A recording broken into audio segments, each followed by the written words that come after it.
I'm all stuffy and gross sounding. Seems like a good time to do a show. Hi, guys. Welcome to the show. This is Monkey in the Morning. Oh, sorry. I was just making sure I wasn't muted. This is Monkey in the Morning. Can you tell I'm a professional? This is Monkey in the Morning. I'm your host, the Ranting Monkey, and I hope you're having a wonderful day. I'm actually not having too bad of a day. My stuffiness has come back a bit, but it's more annoying than it is anything else. But I can hear it in my voice, which always drives me nuts when I can hear changes to my voice. And I didn't sleep real good, but much better than yesterday. And oh, we don't have anything on the screen. We just have my ducks. We're just featuring the ducks there for a little bit. We'll get some stuff up there. I didn't pull Phoebe up today. I wanted to give the ducks their due because oh dear howdy did I need them yesterday watching that stupid hearing. Well, we're going to talk about the Fauci hearing. And it was both better and worse than I thought it was going to be. It was, oh God. Hey, how many of you guys watched it? Did you guys pay attention to it? Did you get glued to your screens to check out the moronics that is Anthony Fauci? I did. I watched the whole damn thing from start to finish, even after all the Democrats left, after glazing the terror gnome. And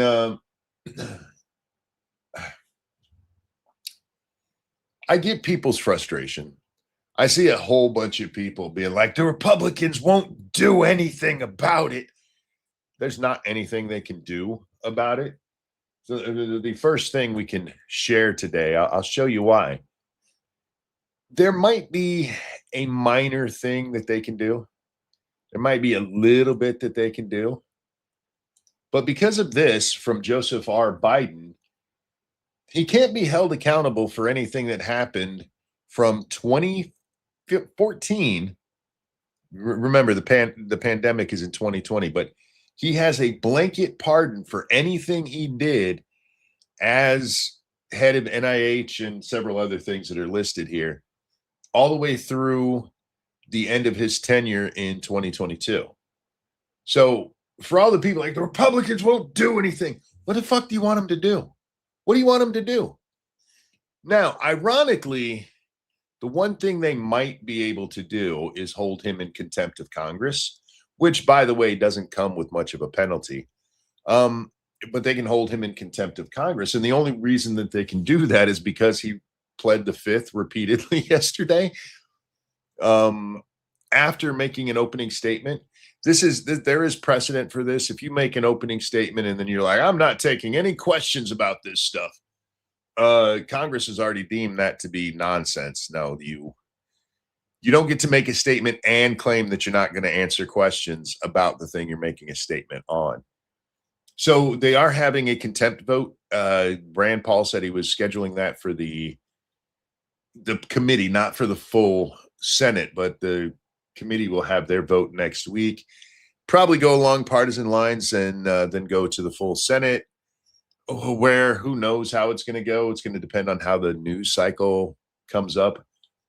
It is amazing to me watching people glaze for this fucking idiot. Not Rand, but Fauci. You shouldn't be able to pardon without specific offense. I agree. Absolutely, I agree. But this is literally for any and all behavior. Any and all behavior. And they might be able to get him for something else that he did, right? I was talking with Jim about this. And well, it's not a completely blanket pardon because it's not for any conduct you did whatsoever. But in the course of the questioning, they were questioning about his conduct as director. Even in one part where he's being questioned about how he used, we talked yesterday about how he had his friends asking these places that give awards out to give it to Fauci. It goes deeper than that. He had government employees who worked for him sending out emails and stuff trying to push Fauci to get monetary rewards, which is fucking illegal. But he did it as their boss, and because of this pardon, it's covered. He could have literally got up there yesterday and said that as the head of the NIH, He wanted to see what would happen if we killed a whole. You make me sound so bitchy. No. Jim wasn't bitchy. We were having a perfectly pleasant conversation about the the possibilities of why he still pled the fifth. I'm sorry, Jim. I was not trying to make you sound bitchy. No, it was a fine conversation. I really do enjoy talking with Jim. We have deep conversations, and we do on Twitter. Anyway, what was I talking about? I got so distracted by that. I don't fucking remember. I'm sure we'll get back there. But I was talking about what he could get up there and say, as the head of the NIH, I wanted to see what happens to society as we killed a bunch of old people, and he would have been covered.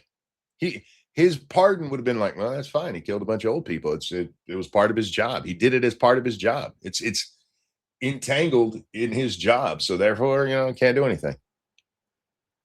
That's how wide-ranging this fucking pardon is, and it becomes important when Fauci testifies. So the way it goes down, as happens with all committee hearings, why? Oh, God, I hate when if you make a stream full screen, it puts the fucking chat over on the side. Ugh. Anyway, so the way it happens is in committee, the committee chairman gets to make an opening statement. The ranking member of the party that's not in power gets to make an opening statement. And then the witnesses get to make opening statements. So Rand Paul makes a statement. What's his name? Gary Peters. He's one of my senators. He makes an opening statement. And then they give Fauci time to make his opening statement. And he spends the whole time whining about how Rand Paul treats him. It's like, this guy's mean to me. He slandered me. If he slandered you, sir, sue him. Go for it. Try. If Rand Paul has actually slandered you, show me where he's actually slandered you. Fuck it. You don't even have to sue. Show me where he's actually slandered you. He then, after he whines about how horribly mistreated he is, and he says that on advice to counsel or of counsel, he's not answering any questions. He's taking the fifth for everything. And I do mean everything. Now, we are not going to watch this full thing because I can't do it again. It was so bad. It was so frustrating because so many of these questions he could have just answered. There was nothing wrong with answering them. Even if you disagree with how he was doing stuff, again, he has that blanket pardon. So the only reason to plead the fifth is to keep from lying now, because that's the only way he could get in trouble. He could tell the full truth. And this is something you have to understand about your Fifth Amendment. And Rand Paul does bring this up, and so do a couple of other people. When it comes to your Fifth Amendment right to or against self-incrimination, that's only legally speaking. So, like, if the police need your help with something, they think you're involved in a crime, and you're like, I can't answer those questions for you because it could incriminate me, and they go, all right, you have blanket immunity. Nothing you say can be held against you. You can't then claim the Fifth Amendment because there's no repercussions for it. And this is Supreme Court precedent. I'm not just guessing this shit. Because there's no repercussion, you have no need of the Fifth Amendment. You picking up what I'm putting down? I don't know. Somebody said that recently, and now it's stuck in my head. You picking up what I'm putting down? So Fauci going up there and refusing to answer these questions is asinine. It's just asinine. But anyway, I wanted to highlight a couple of things, and this is the first time where Fauci does the Fifth Amendment thing that just, all right, hang on.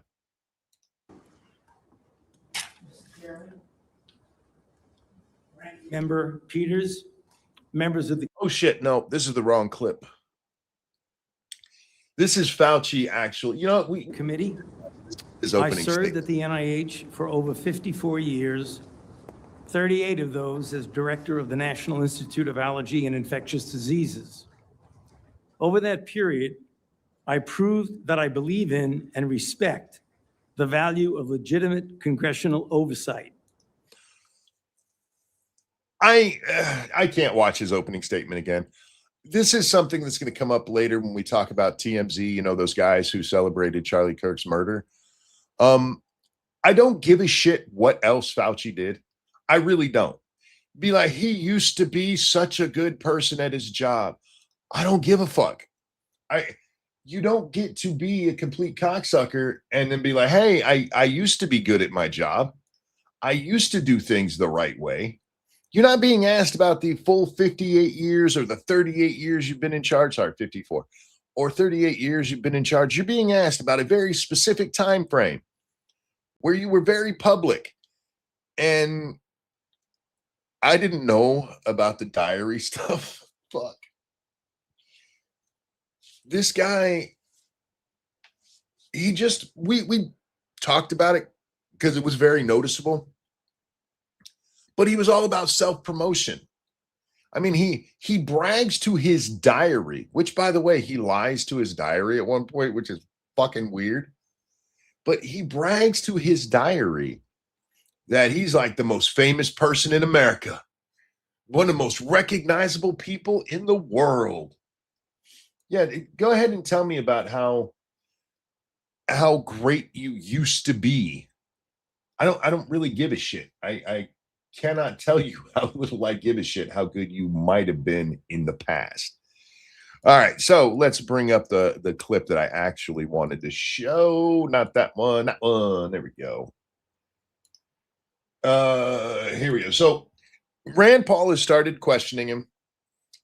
He's asked him, I think at this point, 2 questions related to COVID stuff.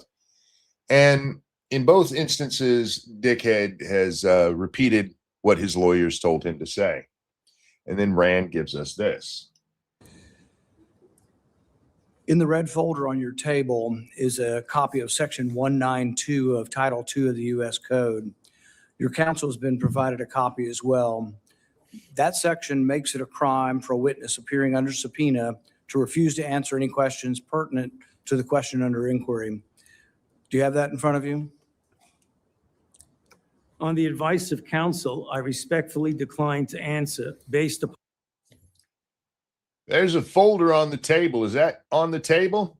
And he's like, I can't answer that. If that might incriminate me. This is such a gross misuse of the Fifth Amendment. And it happens repeatedly. Josh Hawley just makes a fucking fool of this idiot. But this motherfucker wanted to be like, yeah, that's on the table. On advice of counsel, I can't tell you what's on the table. By the way, you can barely see it over there on the left. There's a lawyer sitting right next to him who gets kicked out of this hearing. And that's going to also come up again in the TMZ thing. I think we'll talk about it during that part of it. But he brought a lawyer to this thing. He's got a blanket pardon. And he's like, and not just a lawyer. He had like a team of lawyers with him, you know, to advise him. Yeah, don't answer if they ask you if there's a folder on the fucking table. This is such a disgusting misuse of the Fifth Amendment. But it does come up later. We're not going to watch this questioner, but somebody asked him, what's the Fifth Amendment say? And you know what his answer is? On advice of counsel, I can't answer what the Fifth Amendment says. I am paraphrasing because he uses the exact same language with everyone. It's on advice of counsel, I'm exercising my Fifth Amendment rights under the Constitution or something to that effect. You'd think hearing it 111 times live and then several times since in clips that I would have that memorized. But God, even he had to read it off. It's such a nonsensical thing. But anyway, that's how he answered the question about, hey, is there a folder on your desk? And he's like, I can't, my lawyer says I could go to jail for that. Now, his whole reasoning for using the Fifth Amendment, he tells us, is because this is a fishing expedition and you're trying to catch me in something. Well, there's a perfect antidote to that. Just be truthful. Just be truthful. And when you get to, I saw somebody's like, oh, Donald Trump took the fifth. You know the difference between Donald Trump taking the fifth and this guy taking the fifth? Besides the fact that this guy's doing it when he killed a whole bunch of people. This guy has immunity from it. He can literally come out there and go, yeah, everything you said, I did all those bad things. And he can't be punished for it. A person who is still under the possible threat of legal action taking the Fifth Amendment makes sense, no matter what kind of shitty person I think they are. In this case, there's literally no reason for him to do that. There's literally no reason for him to, what could they catch him in? That's the thing. By saying that he actually calls it a witch hunt, and to paraphrase somebody much smarter than me, witches weren't real. You are. Your behavior is. The only way they could catch him in something is if he lied to them during this hearing. Then they could get him for perjury, lying to Congress. But as long as he was honest, then there would be no repercussions. And what he's telling you here is I just can't be honest. This is I don't believe that about all people who take the fifth. When they're like, hey, they took the fifth, that means they know something or they did something. Oftentimes, yeah.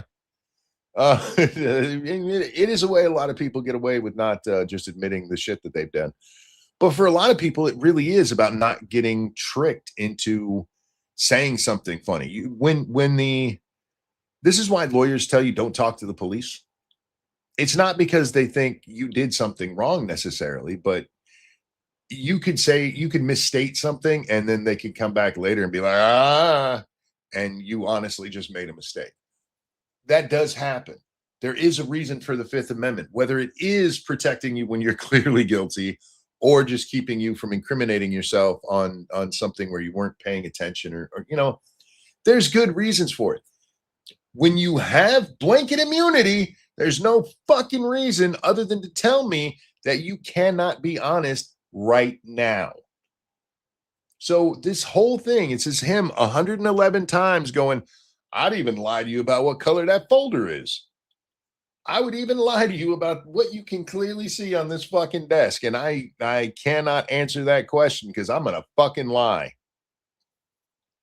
Because where he didn't have immunity, where he doesn't have immunity is for what he says in front of them now. That's the only basically what happened to General Flynn. Yeah, absolutely. There's good reason to invoke your Fifth Amendment from time to time. But this is literally him just saying, I couldn't be honest with you even on something as simple as what color this folder is or whether that folder is even here. What kind of a horrible shitbag do you have to be that when it comes to just, hey, I can't even tell you what is sitting in front of me without lying to you? And people are defending this prick. They're defending this prick.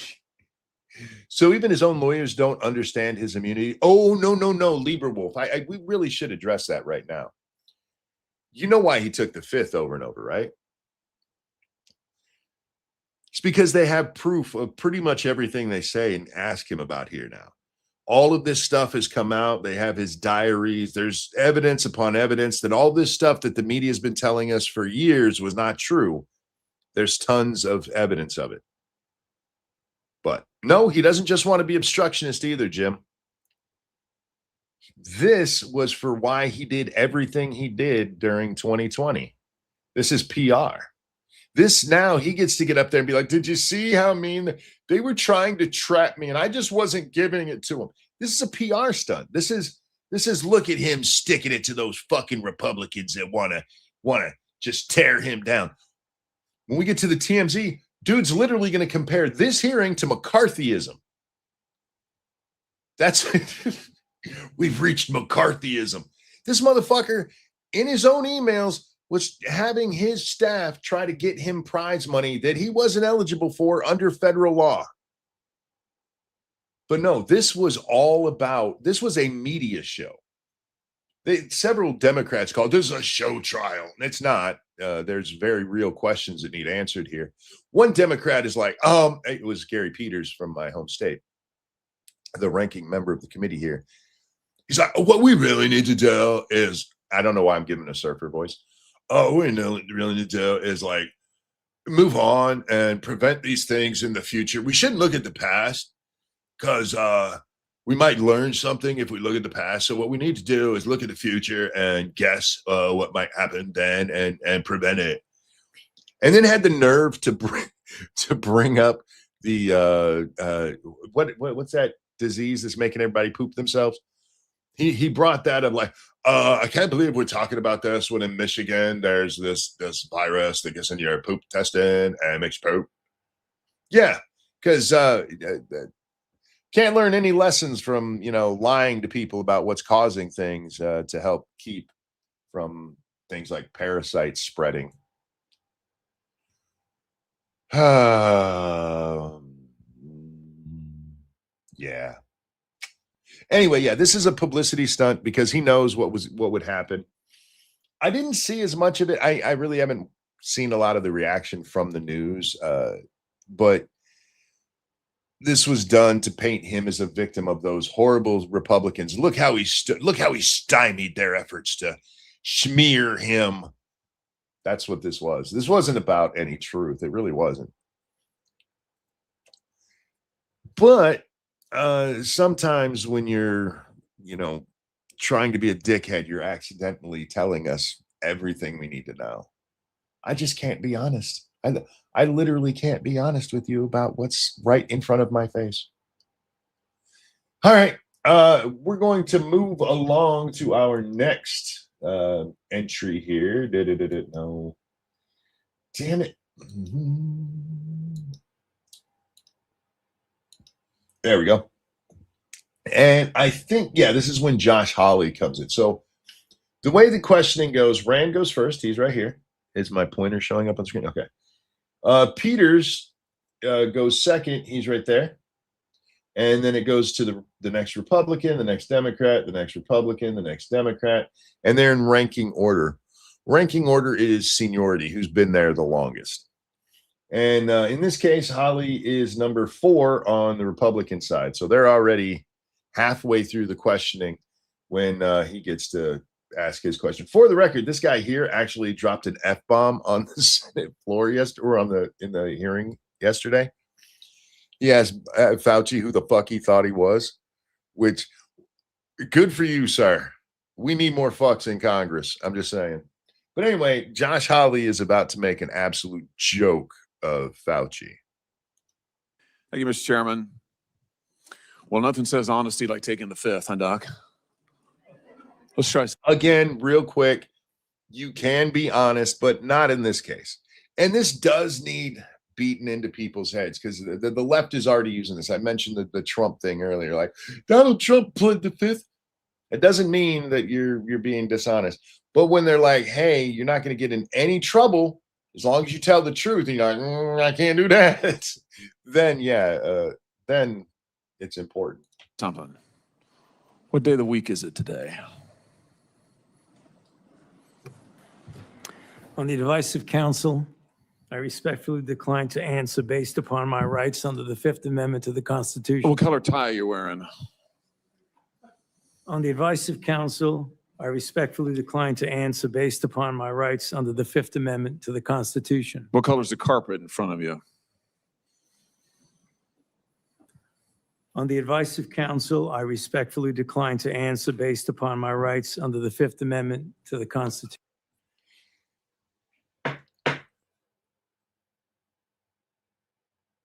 You can even see it in his face on the third question there. He's like, I can't believe I'm doing this. He's making me look like a joke. And yeah, that's exactly what he did. And every member of the Republican caucus here should have asked him some question like that, some question that easily could be answered. There's literally no fucking legal repercussion to, hey, what color is that carpet? This is another place where the Fifth Amendment doesn't apply, because what are they going to do? Hold you in contempt? Maybe you're colorblind, so you say the red carpet is blue. That's not a criminal offense. That's just a difference in seeing what you see. Funny thing is, he even looked at the carpet before shifting to his note. Yeah, it's the whole strategy here. Again, this is important. The strategy here was for a PR win for him. Like, I'm just not going to answer their meanie questions. And then they're like, what color's your tie? And he's like, oh, I can't tell you because I'd even lie to you about what color fucking tie I wore today. The one you can see clearly. They should have, every one of them, once it became clear he was doing this, should have opened their questions with, like Holly did, because Holly does go on to ask him other questions, which we'll get to in a second. But they should have opened their questioning with something silly like that. Like, is your name Anthony Fauci? That's what I would have asked him. I'd have been like, is your name Anthony Fauci? I'd ask him a question about his wife just to piss off liberals. How dare you bring his wife into it? Like, what's your wife's name? On vice counsel, I'm not going to tell you. I would have made him just look like a complete jack. I'd be like, what's your favorite food at McDonald's? What's your do you boxers or briefs? I would have asked him completely retarded questions, because what he's doing is completely retarded. He was pardoned. He can't plead the Fifth. True. I mean, he can still plead the Fifth. This gets into weird territory, because in order to, he can still incriminate himself in this circumstance by lying. And that's why it's important to point out that with his immunity, by pleading the Fifth, what he's telling you is he cannot be honest. He cannot be honest. Have you ever cheated on your wife? Yeah. When did you stop beating your wife? I'd ask him that one. I would have had so much fun with this. And the only one who really gets into that is Josh Hawley here. I mean, we did see the Rand Paul question earlier, but Rand wasn't setting him up for that. I don't think Rand, even with this idiot taking the Fifth Amendment and saying he's going to take the Fifth Amendment, thought in a million years that, hey, do you have that red folder in front of you? He's going to be like, I can't answer that question. I might incriminate myself. Holly, on the other hand, he was like, oh, I got your game, bro. I got your game. I see what you're up to. And just look at Fauci's face, man. Here, let's back that up again, because that is some funny shit. Watch his face as this third question is asked. Oh, Constitution. I respectfully decline to answer based upon my rights under the Fifth Amendment to the Constitution. What color's the carpet in front of you? Watch his face. Look at this. On the advice of counsel. He even peeks up and looks at you. He peeks at the fucking carpet. He's looking down. He does a little sigh. And that is the face of a man who realizes his PR stunt is backfiring hard. And Holly should have kept asking him questions like this. You're like, hey, I got real questions for you, but let's see how ridiculous you want to get with this Fifth Amendment stuff. Should have asked him his opinion on black people. Oh, that would be a great one, Romeo. Be like, do you like black people? Advice of counsel, I can't answer that because I get my white ass beat. Yeah, I would have had so much fun with this. I really would have. I respectfully decline to answer based upon my rights under the Fifth Amendment to the Constitution. Let's just get one thing straight. You don't have any rights under the Fifth Amendment because you've been pardoned, as you very well know. As the Supreme Court has been clear for a century and more, Brown versus Walker, 1896, when he has been pardoned, he may not stand upon his privilege. Yeah. Again, I told you guys earlier, this is not even like new precedent. This isn't like in the last 50 years. This is a law that's like 130 years old, or a ruling that's 130 years old from the Supreme Court. And you don't get to plead the Fifth when you have no repercussions coming. That's why it becomes very important to realize that what he's saying, whether he means to or not, because again, this is all about PR. All he's saying here is, I cannot answer a single question without lying to you, because the only place he could get in trouble is if he lies now, not anything he said before. He could come up here and be like, look, everything I've ever said before this body, I lied. Everything I've ever told you guys before, I lied. And there's not a fucking thing they can do to him about it. You know that. Your lawyer's sitting behind you now, shifting nervously in their chairs. They know it. Well, in fairness, part of the reason they're shifting nervously in your chairs is twofold. One, you just made a joke out of their client, and they thought they were ever so clever with the, we're going to plead the fifth because this is a witch hunt stupidity. And second, because, yeah, he's paying them a shit ton of money, and if they actually did advise him in this way, that is judicial mispractice. This is attorney malpractice. This is legal malpractice to give your client that kind of advice and knowing that it's wrong. They knew he was going to come in here and do this Fifth Amendment thing. That's why they already had the red folder that he refused to acknowledge that they had already given to his lawyers. He could sue the shit out of them. Now, whether he'd win or not, I don't know. But if his lawyers really did tell him to do this, yeah, that is legal malpractice. Thank you, the Dark Conservatarian. Sorry if I sound a little leftist, but what's the difference between Fauci and Hillary pleading the fifth versus Kyle Rittenhouse, or did you already explain? One, I don't have a problem with Hillary pleading the fifth. I have my own opinions about why she did that, but the difference between Kyle Rittenhouse pleading the fifth and Anthony Fauci pleading the fifth is Kyle Rittenhouse didn't have blanket immunity from what he was saying. He didn't have blanket immunity on what he was being asked about. So Kyle Rittenhouse actually had the possibility of hurting himself. I have already explained this, and I'm trying to do it in a way that I had. Let's say you're a kid, right? And you had a cookie. And mom says, who ate that cookie?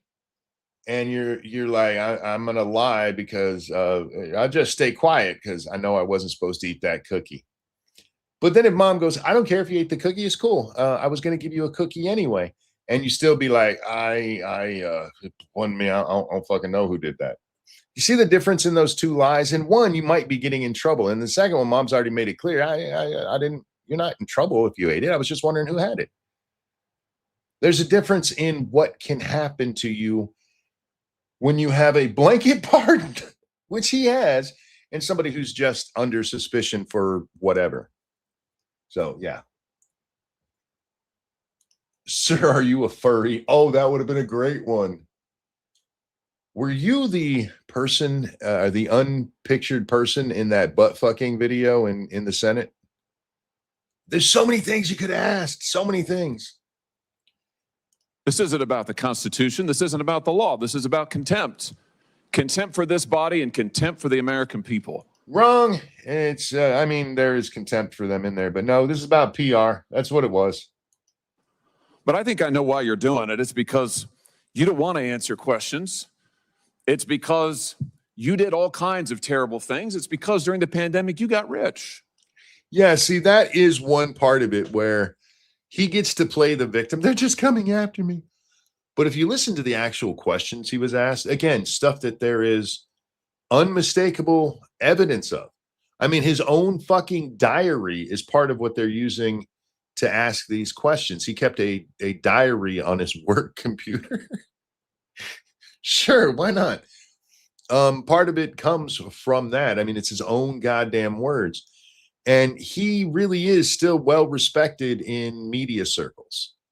And if he answered honestly about the kind of things that he was up to during this period, all of that goes away. That's the only incrimination that he really faced here was a damage to his reputation.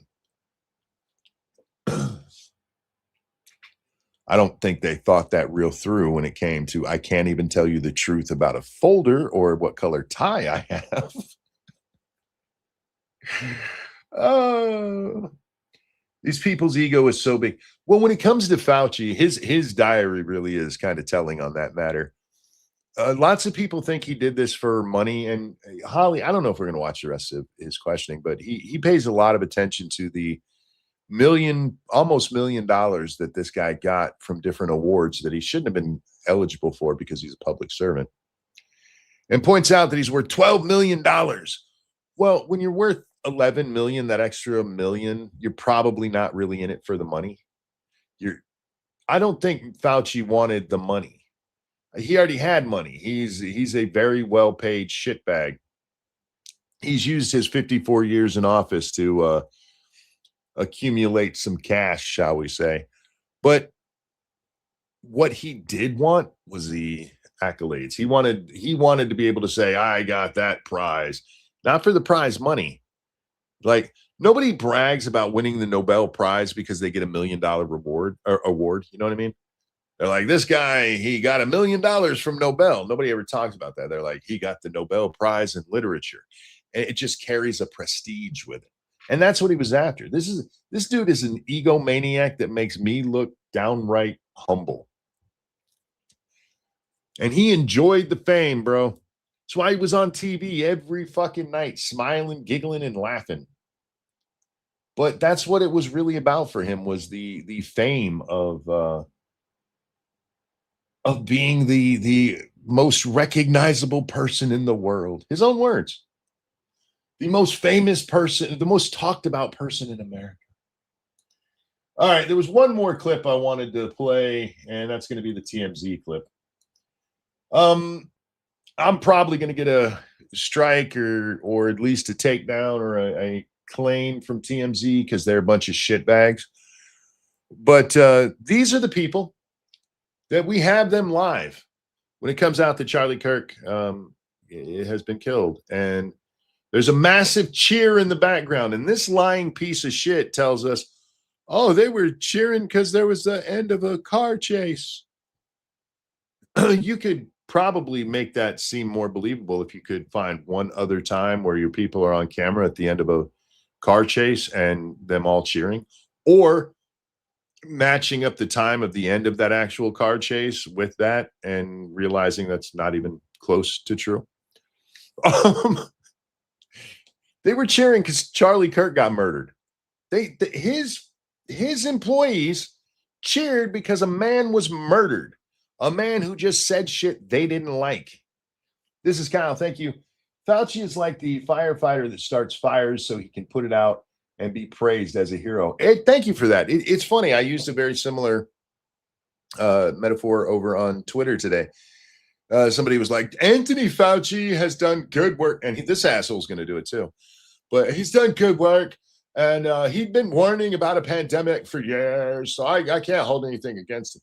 You don't get to sit there and tell me he's been warning about a pandemic, and then he starts the fucking pandemic and give him any kind of psychic ability. Be like, no, he was trying to warn us. Yeah, of what he was doing. That's like a bank robber going, that bank is going to get robbed, and then robbing the bank going, I tried to warn you guys. This is your fault, not mine. I told you that bank was going to get robbed. Fucking idiots. Oh, I'm so tired of these people. I have not used TMZ's YouTube channel to vent personal feelings. I've seen the video of you lying about your employees cheering Charlie Kirk's death, so I'm calling bullshit on this. I haven't spread my own feelings. And the funny part is, if that were true, of all the shit that's happened in the world, you choose to do it when Fauci gets up there and makes a fool of anybody who's defending him. This is your hill. This is the soapbox you decided to jump on. This guy who says he can't even tell you the truth about what color the fucking carpet is. And you're like, I need to stand up for this man. All of the other shit that's come before it, I don't really care about any of that. But in this case, I'm really moved that I'm going to use my massive online platform to stand up for a shitbag who literally won't tell me what color the tie he's wearing that I can see. All right, interesting choice. I mean, it tells me way more about you than I think you meant to tell me here. But anyway. About issues, but I'm going to do that today. Watching Anthony Fauci before a congressional hearing taking the Fifth Amendment is just one of the most heartbreaking things I have seen in government in my life.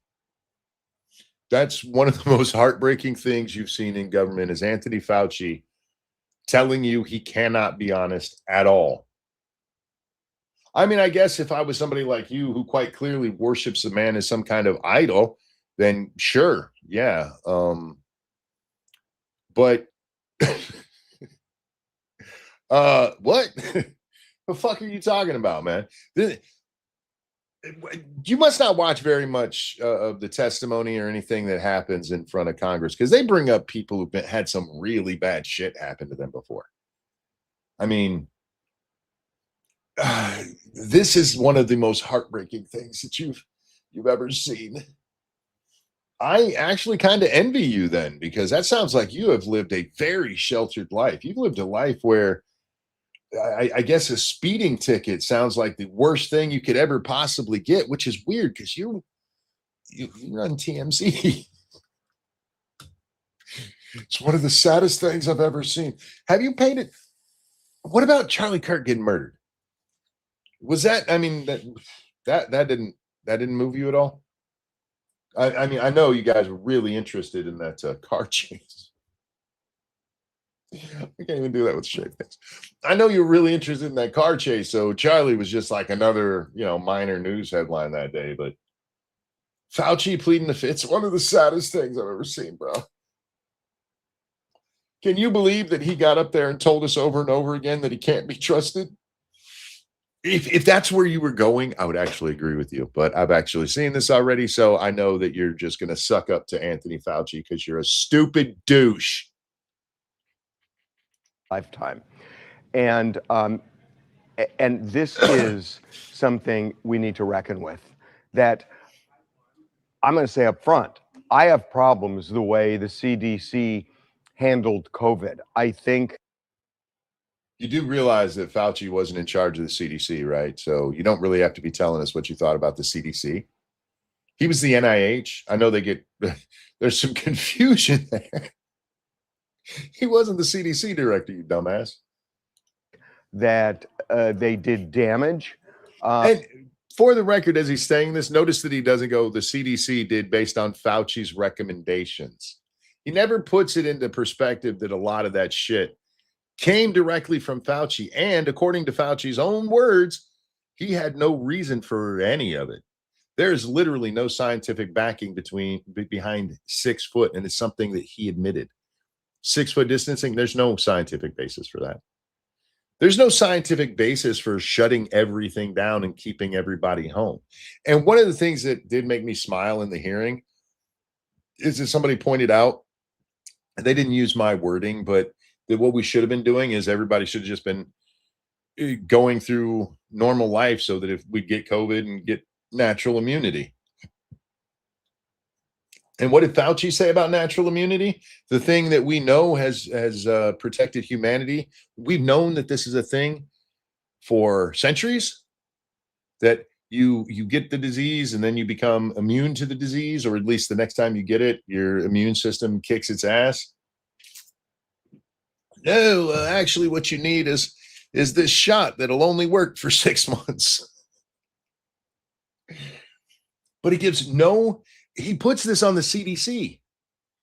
The CDC did lie.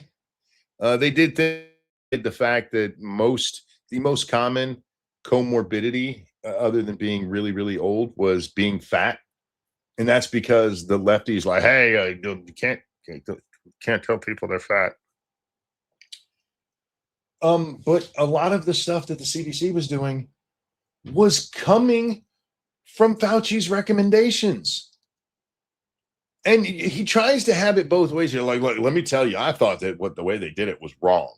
But he doesn't link it to Fauci. He puts it on other people. Anyway, sorry. I don't like you, douchebag.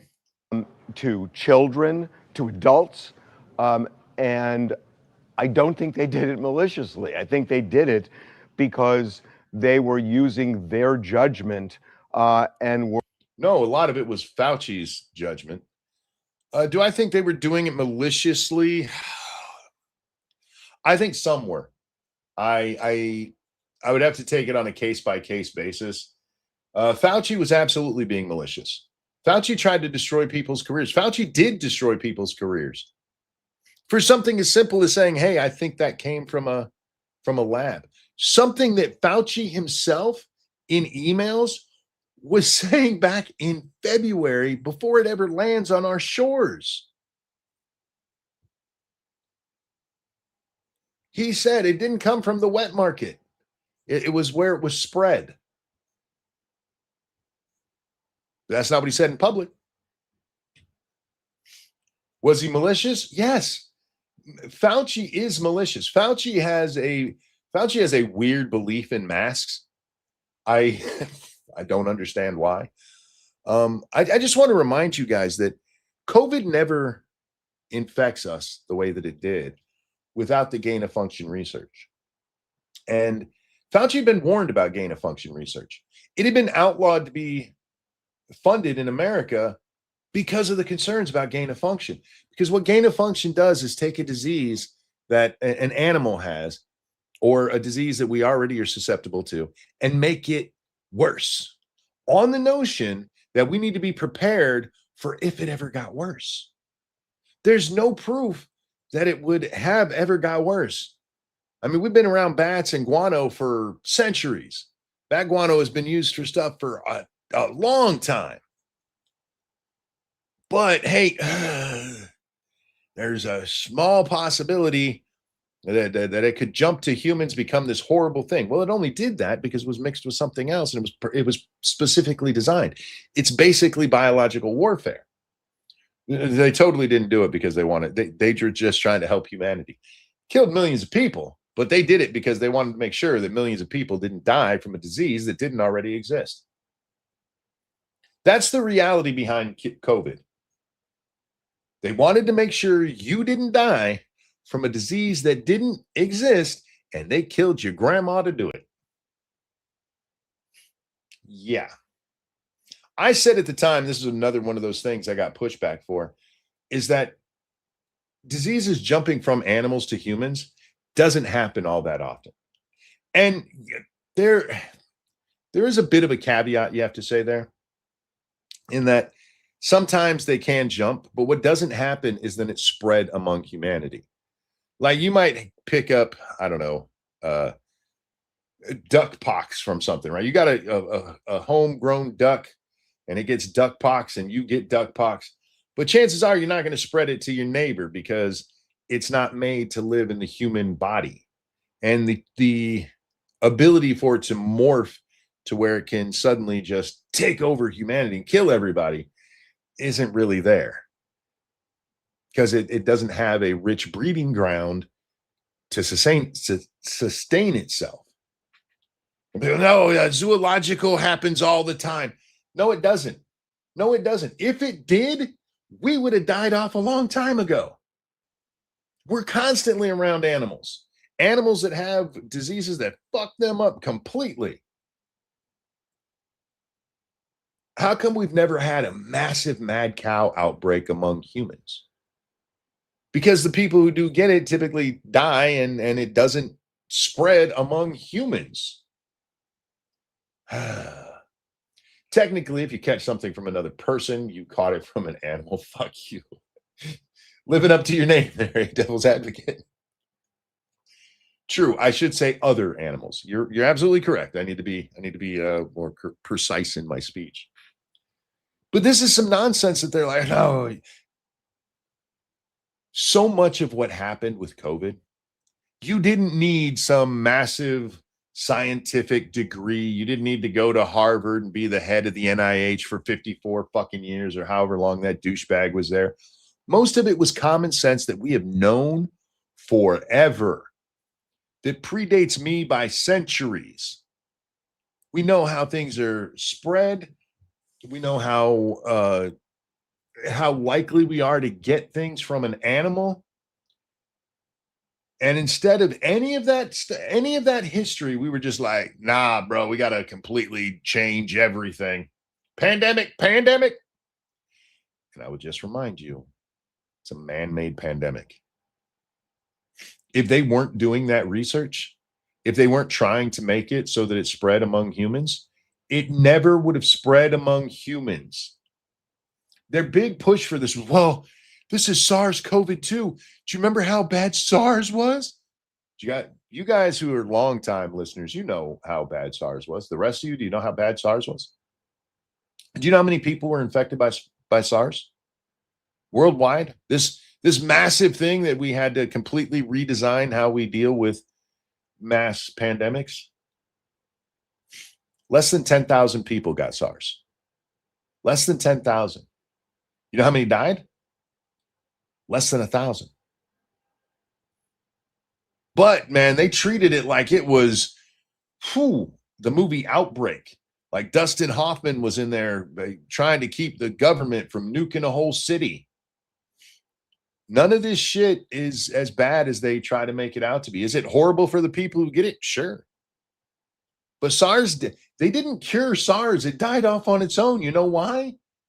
The same things I'm telling you about, because it's not meant for humans to be spreading. And the majority of people who got it, 90% plus, didn't die. They got sick for a little bit. So, I mean, most of this shit is common sense. If you know anything about germ theory, if you know anything about biology, this is common sense. Anyway. Were overprotective, and I think at times overstated things they said they knew but really didn't. And that's not something you should be okay with. I have personal problems with the way that COVID was handled. That, for the record, some of those overstatements was your buddy Fauci outright lying and knowing he was wrong at the time. You blame it on the CDC and like, oh, they tried to be too much of a parent's house. They were overprotective. Fauci is known to have lied at least once, at least one time. I mean, if you look at the evidence, it's actually probably in the hundreds, but there's one time that is undeniable. He fucking lied to you. You don't have a problem with that? Just the CDC being a little overprotective. That's what you're upset with. All right. That said, Anthony Fauci, over a period of decades, has been an amazing public servant. Anthony Fauci told people they could get AIDS from kissing their kids. The whole mask thing is him saying that a mask would stop AIDS is a conflation of what he actually said. He wrote an article, I forget what magazine it was in, but he suggested AIDS could be spread by touching, hugging, and kissing, just that kind of, normal stuff. And they give him way too much credit, and this idiot's going to do it in a second, for how he stopped the AIDS epidemic. Just like he did here, he just came out and made shit up. Literally just made it up on the spot. Like, yeah, little Timmy got AIDS from his mom from hugging. Yeah, sure, that's how little Timmy got AIDS. That's how little Timmy got AIDS. In the 80s, I had many friends who died of AIDS, a horrible, painful death. Okay. That's important. Why? And I had friends who lived because of Anthony Fauci. Anthony Fauci cured AIDS, guys. Anthony Fauci cured AIDS. He kept this guy's friends alive. All right. All right. Let's, for argument's sake, say Anthony Fauci saved a whole bunch of gay people from AIDS. He didn't, but let's for argument's sake say that's true. How many grandmas died because of him? How many of your gay friends' grandmas died because of Anthony Fauci and they weren't allowed to see them? You don't get to point to something somebody once did that was good to excuse the bad that they've done. This is the leftist mentality. This is why Cesar Chavez was allowed to rape little girls his entire life, and nobody said shit until after he was dead, and then years after that, and then suddenly like, yeah, by the way, he used to rape little girls, but man, was his message good. He stood up for the farm workers, don't you know? When he wasn't raping little girls, he was getting farm workers a little bit of a raise when they picked the fruit. Sure, he probably raped their daughters while they were out picking the fruit, but hey, did I mention he got them better wages? Did I mention that he got them a little bit better working conditions? What's a little child rape when it comes to better working conditions? You know what I mean? You know, the ends justifies the means, right, guys? This is such a fucking gross way of thinking of the world. What Fauci did, he could have been completely perfect from 2020 back to whenever his old ass was born. That whole part of his lifetime, he could have been the most righteous man in the world. And it does not excuse the shit he pulled during COVID, including causing COVID, you fucking cunt. Yeah, he saved, let's say he saved a few of your gay friends. How many gay friends do you have? Is it several million? Because that's how many he killed with COVID, you fucknut. How many gay people do you need to save to be able to slaughter 3 million people? How many? Is it 2, 3? How many gay people do I need to save so I can go out there and murder a small country worth of people? He saved some of my gay friends. Fuck you. God, I hope this little prick sees this. I know he never will. He's way too important for a show like this, but God, I hope you see this, you little dick piece of shit. Because he was willing to look at experimental drugs in a different way than they had looked at them before. Do you think the NIH approves drugs?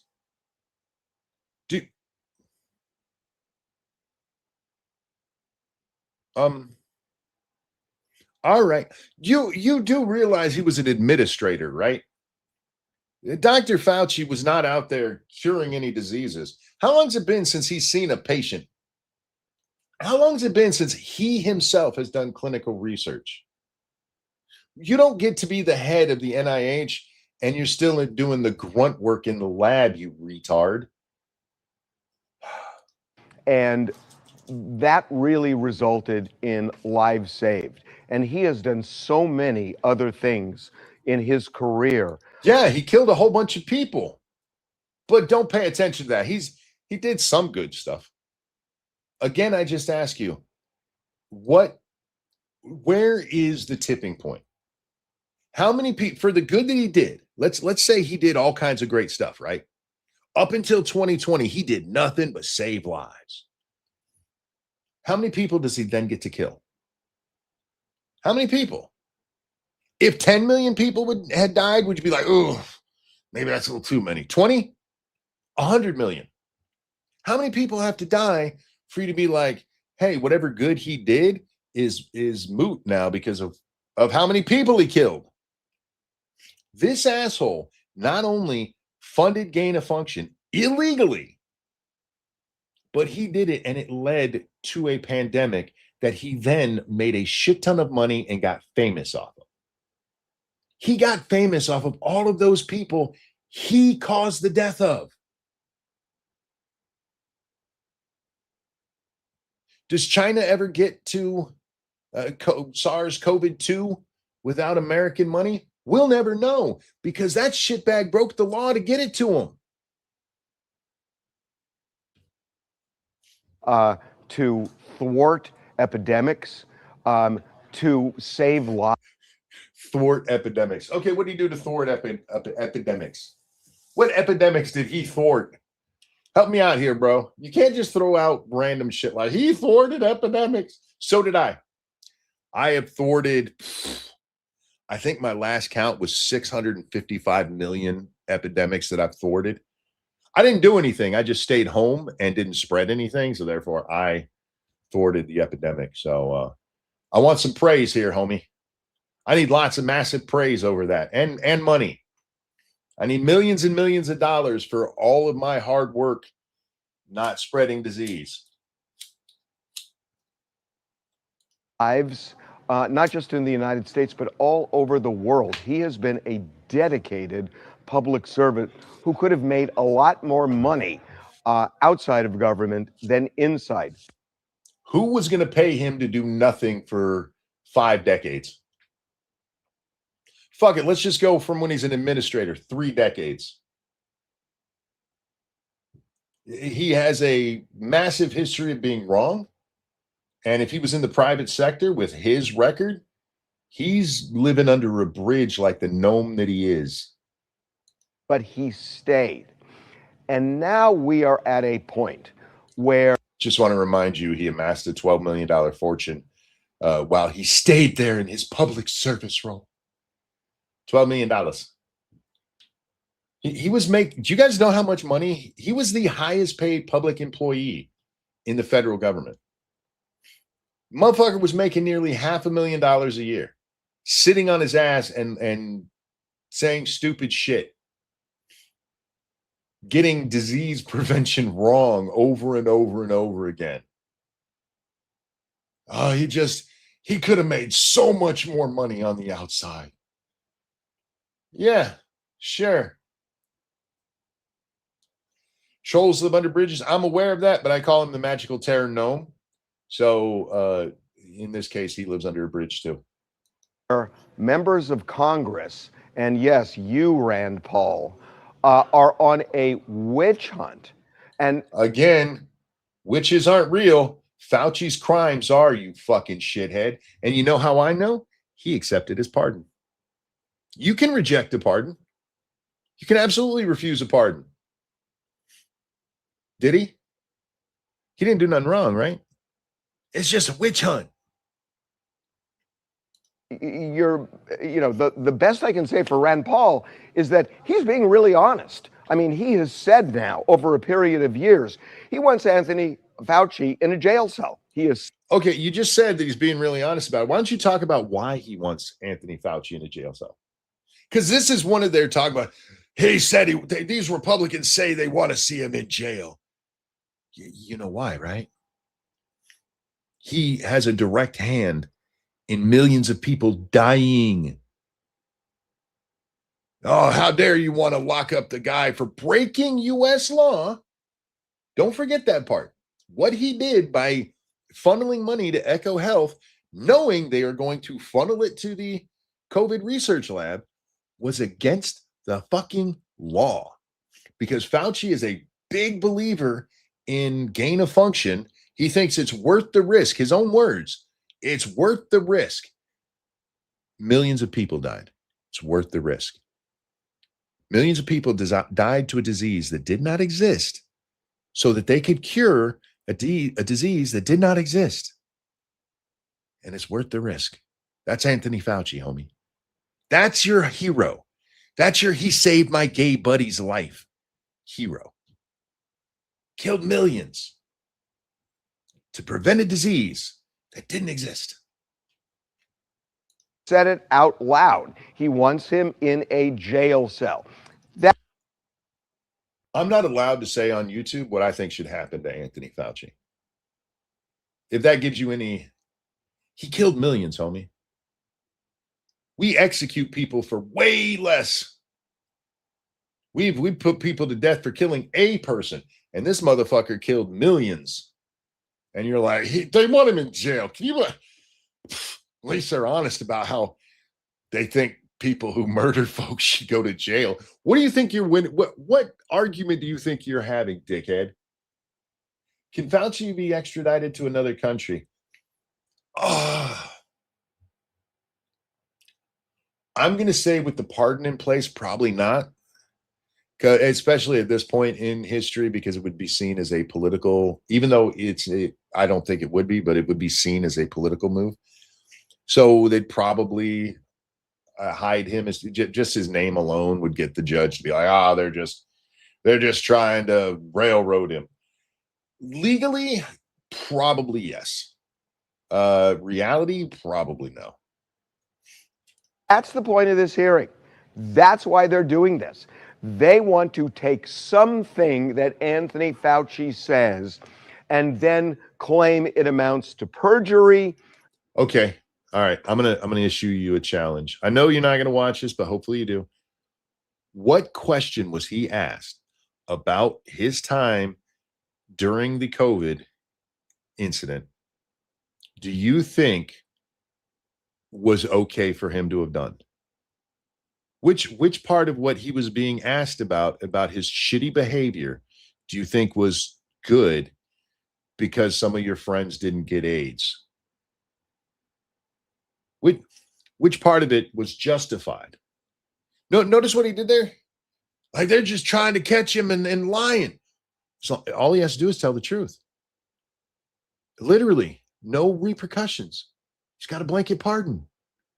They're trying to catch him in a lie. So even you're admitting that your little hero who saved your gay buddy but killed millions of people can't be honest. Even you fucking know that. Even you're acknowledging that. You don't realize that's what you're doing because, well, let's be honest, you're kind of an idiot. But even you're admitting the guy can't be honest. But he told my friends if they're going to butt fuck to use a condom. So he's a hero.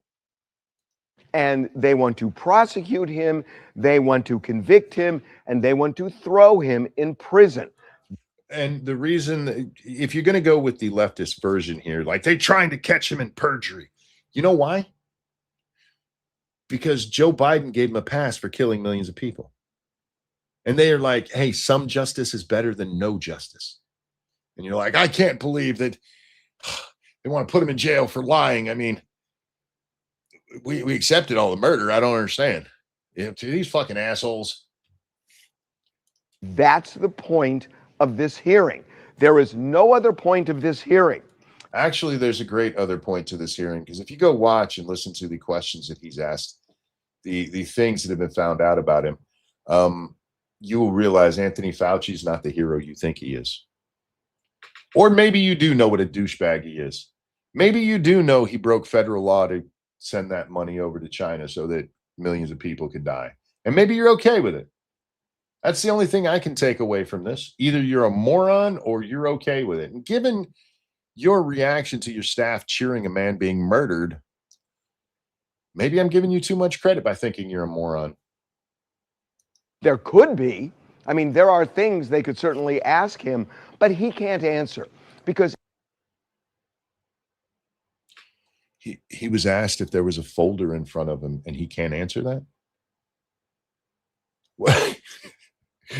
He can't answer what color his tie is. They're trying to throw him in jail, you guys.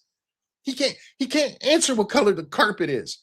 They might get him 2 days in jail for perjury.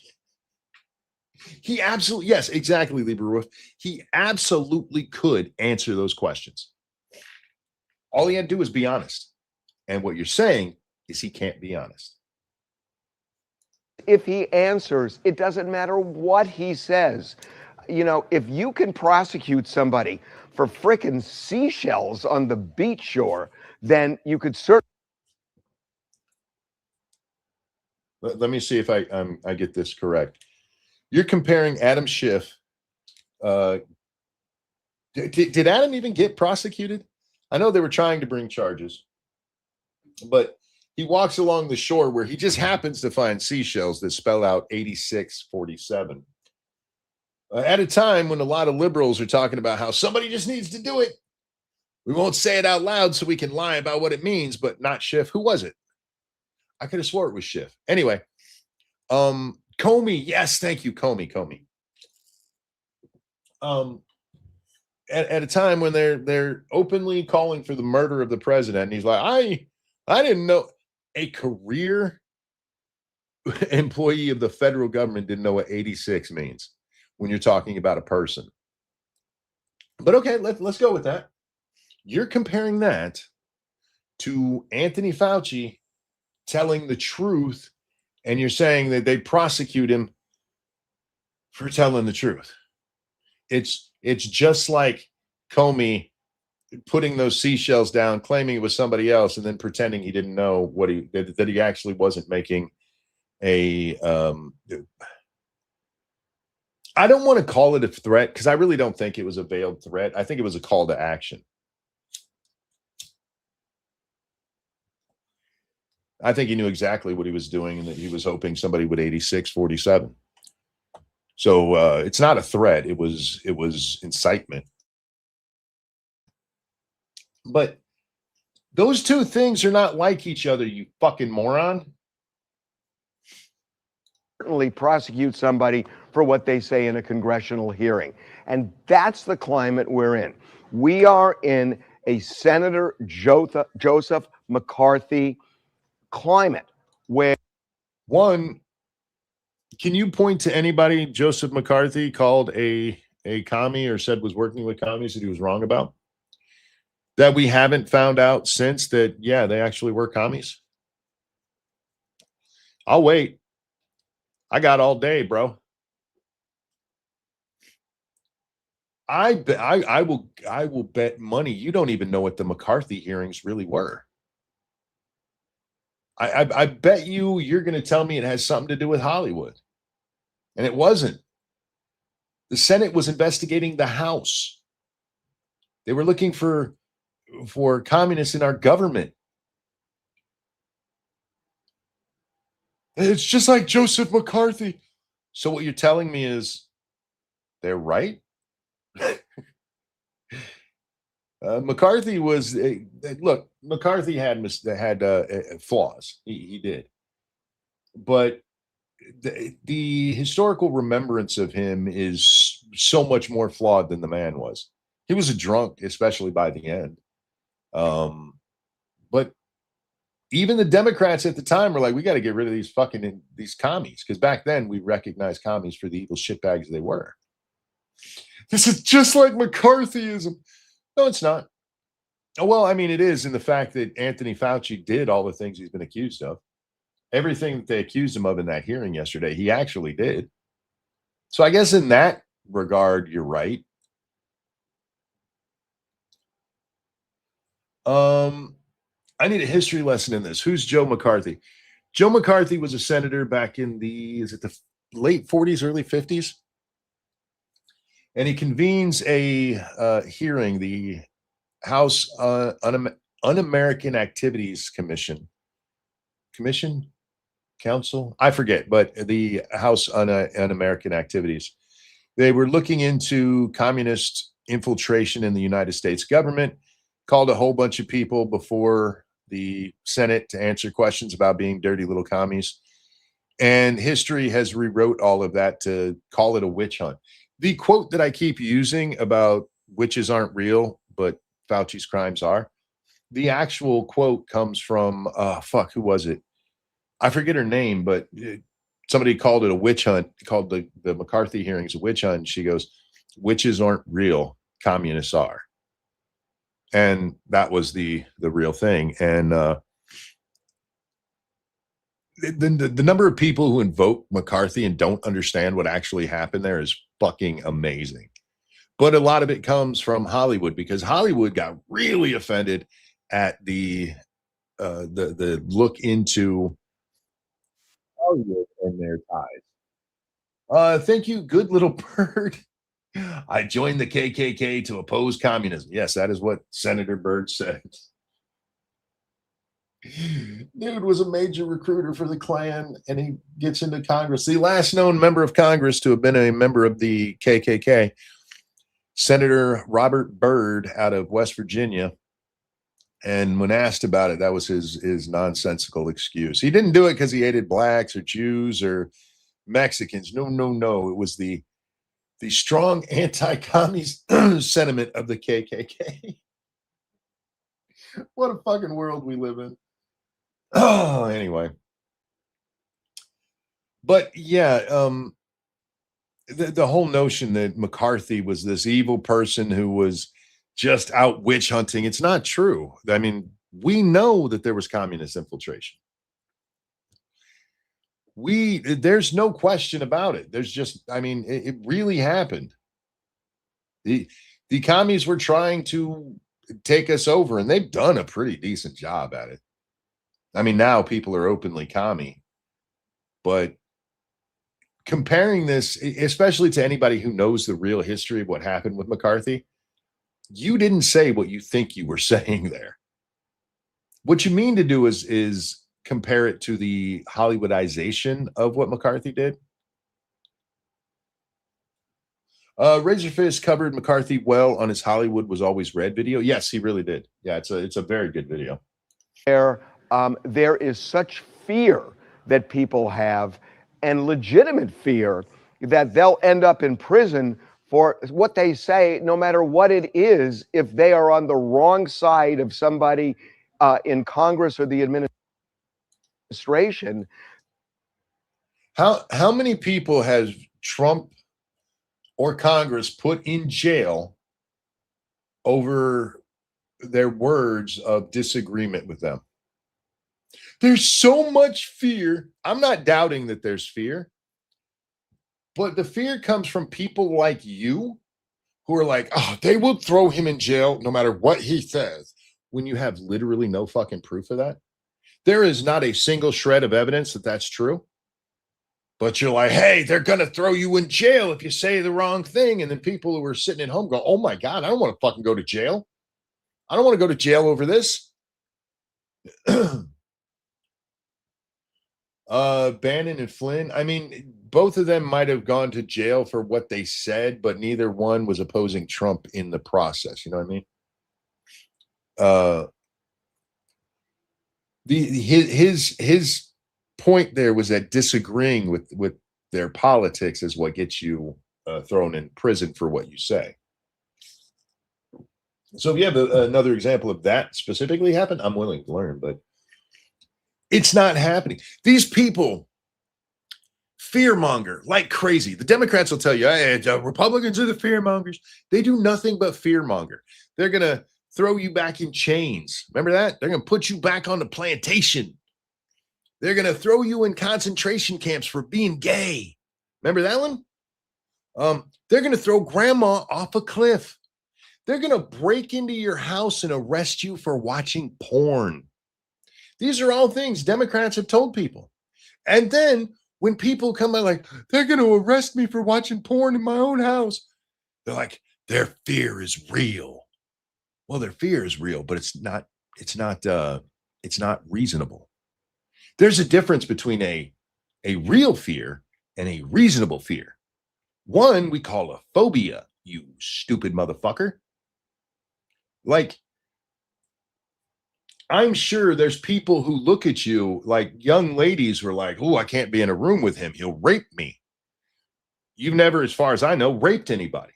That doesn't mean their fear of men in general, and you looking like you love steroids, that their fear isn't real of you. But it doesn't mean you're actually a danger to them. You get it? Somebody looking at you and making a snap judgment that you are going to harm them, and when you've never harmed anybody in your life, doesn't make their fear unreal. It makes it unfounded. Those are different things. They're very real fear. That's called a phobia. A phobia is a real fear. It's just not a rational fear.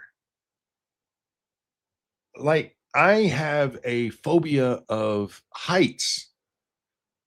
I've never been up anywhere where I've been in danger of falling from a great height. I have a phobia. So I avoid heights, even though chances are if I go up in a tall building, I'll be fine. Doesn't make my fear any less. Doesn't mean my heart doesn't race if I get too high up. It doesn't mean that video games haven't triggered my fear of heights. It's a very real fear. It's not fucking rational. Having a fear kick in because you're playing a video game is not rational. But this is the wording they like to use. A very real fear. That is a meaningless fucking term. It's a meaningless term. A rational fear, go ahead and say that. I dare you to tell me that their fear is rational. Thank you, Evolved Potato, who says, a little bit wrong there, Monk. The House Un-American Activities Committee had nothing to do with McCarthy. McCarthy was the Senate, not the House. McCarthy was the Army McCarthy hearings. Oh, yeah, my bad. They weren't investigating the House. The House Un-American one was in the House. You're right. I did say that completely wrong. I wasn't a little wrong there, homie. Call me out on my shit. I was completely wrong. The House Un-American Activities one is the one where they're looking into Hollywood. God, yeah. Now I need to go back and just erase that last 5 minutes. They were actually looking into it, but they call it McCarthyism, even though House is the important thing there because the hearings were in the House, and he was Senator McCarthy. McCarthy, yes, he was. I did get right that he was looking into government. Army is government. But yeah, you're right. I completely fucked that part up. Completely fucked it up. I apologize, guys. Anyway, back to retard here. That they have been silenced. And that's where we are right now. We are in Senator Joseph McCarthy territory.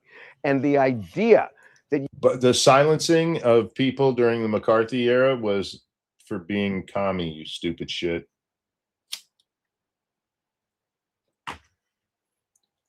They were actual commies, and there were actual negative consequences for being a commie. You have to watch this man take the Fifth Amendment. And again, I will say that I disagreed personally with some of the CDC decisions. Again, he did it again. He did it again. I disagreed with some of the CDC. Fauci wasn't over the CDC. Fauci gave them a lot of direction. He made lots of recommendations, but he wasn't over the CDC, you dumb motherfucker. Absolutely, I did. That said, he's a public servant who worked for us and saved lives for decades. And then killed millions.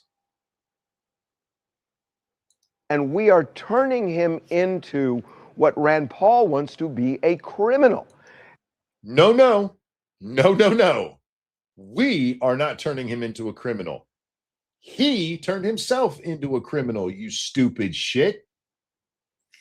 He knowingly gave money that he was not allowed to give for gain of function research to a group that he knew was going to spend that on gain of function research. It is a federal violation of law.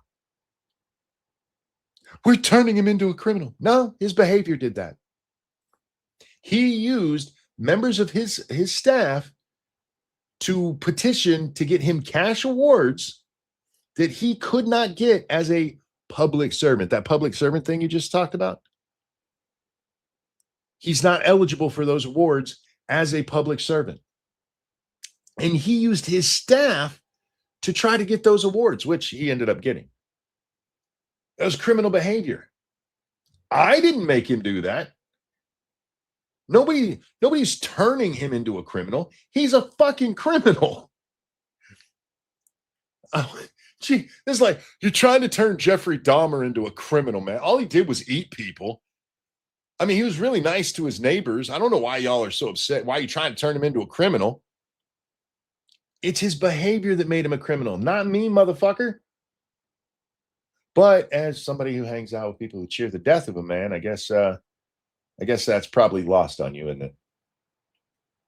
And Rand Paul has a political agenda And it is prevailing here. Watching Rand Paul order security to throw Anthony Fauci's lawyer out of that hearing was unbelievable to me.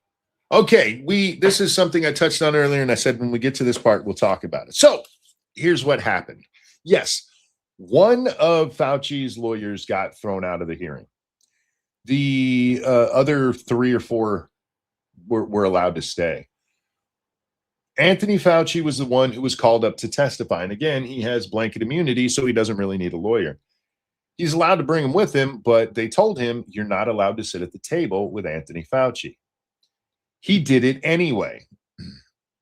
And then at the end of one of the parts of questioning, his lawyer starts talking, and Rand Paul tells him, you are not recognized. You are not recognized to talk. You aren't even supposed to be at that fucking table. You're supposed to be in the row behind him. Shut up. Stop talking. If you don't stop talking, he told him repeatedly, you are not here to testify. Shut up. And the guy kept going. He goes, if you keep going, I'm going to have you removed. And Rand gives him like 10 other chances after that. The whole goal here, let me ask you something, you big-headed freak. The legal strategy was already laid out. And we know this because his dumb ass even answered that he was pleading the fifth over what color the carpet was. Why did he need a lawyer there with him? And if he isn't going to answer the questions that he's being asked, why should his fucking lawyer get to? What the fuck does his lawyer know about whether or not he sent an email? I can't believe they kicked his lawyer out for not following the rules, for being a complete dick and not shutting up when he was told to. He was disrupting the meeting. He was disrupting the hearing. He deserved to be thrown out. He could have shut his fucking mouth, sat there with a smug little smile on his face in a seat he wasn't supposed to be in for the entirety of it. But he tried to do what Fauci wouldn't and answer questions that weren't asked of him. This is bullshit. And you're like, I can't believe they threw. Come on in, bud. I am live. What's up? Oh, thank you, bud. Thank you. You're welcome. Love you, bud. Sorry, that's my son. This man, he didn't need a lawyer with him. He didn't need a lawyer with him. Do you need a lawyer to remind you to read that one statement 111 times? Hell, lawyers get ejected from courtrooms. Yeah, Rand Paul pointed that out. He's like, if you were acting like this in a court, you'd be thrown out. Him getting thrown out is just, I can't believe they did that. I can't believe the guy was being such an asshole and your dumbass is defending him for it. Monk spending time with his family like a sucker. I know, man. I know. I'm such a bitch. We are in a dark period of America. We are. And this is the only part I agree with you in. We are in a dark period of America when people like you will defend somebody like Fauci, who caused the death of millions of people globally, not just in America, globally. He contributed to their death by funding something that was fucking illegal to fund because of how fucking dangerous it is. Years and years and years ago, scientists got together and they looked at this and they were like, oh, this is really a stupid idea. This is a really bad idea. Gain of function? We should not be purposefully making viruses more deadly to humans. Let's not do that. And everybody agreed, except Fauci, who thought that, how many people died in COVID? What's the overall number? It's like 2.5 million, right? Something like that worldwide. I forget what the worldwide number is. But that's how many people died because Anthony Fauci wouldn't listen to everybody else going, that's a really fucking bad idea. And he broke the law in order to do it. And you're telling me it's a dark time because I want him held accountable for that. You're right. It's a dark time because this is the kind of thing that everybody should be like, what the fuck was he doing? Even if you think he was right in that in theory, the possible downside outweighed the possible repercussions. Be like, hey, and he really thought that it wouldn't be. We know the result of it now. We know the result. Millions of people died. And you can't even say that he made a mistake. Instead, you tell me that the CDC made mistakes by locking people down a little too much. Which, by the way, yeah, they did. But is that really the bad part of COVID? Is that the bad part of COVID? Is that we got locked down some? Or is it that millions of people died? When we're talking about Fauci's involvement, which part's the worst part there? Millions of people died. Millions of lives ruined by the lockdowns. Yeah. Lockdowns that Fauci was pushing for. That's another thing we haven't talked about that comes up in, I believe it's in his emails, where he's talking about how he was forcing Trump into the original 14 days to stop the, what was it, to stop the spread. They had a name, a clever little thing for it. But he forced Trump's hand into it. He brags about it. But you just want to blame the CDC for a little bit. And it's a dark time if anybody points out what a shitbag that motherfucker is. America. And there you have it, guys. TMZ. I mean, it's not like I was expecting much from them. I mean, it is TMZ. These are the people who cheered Charlie Kirk's murder. Because a freeway chase ended. That's what they were really cheering. I fucking hate these people. Let's bring Phoebe up on the screen because I do want to talk a little bit more, because I had I think a much better topic than this, although this is an important one. And whoops, I just closed Phoebe. I'm closing all these tabs I have open for everything we watch because I hate having tabs open. And I never have the Phoebe tab over on that screen because this way I don't accidentally close it. Anyhow, every so often, you guys know I'm a fan of reaction content, especially music reactions, to people who actually react, not the shitbags who just sit there like, yeah, that was pretty good. Every so often, I revisit a couple of songs that I really like to see reactions to. One of them is Monster. Is it Monsters or Monsters by James Blunt? If you guys have never heard that song, it's such a sad song. He thought his father was dying. Well, his father was dying. Was it kidney or liver? One of those, I think it was his liver was failing. And so he writes this really sad song, and it's Monsters. That's what it is.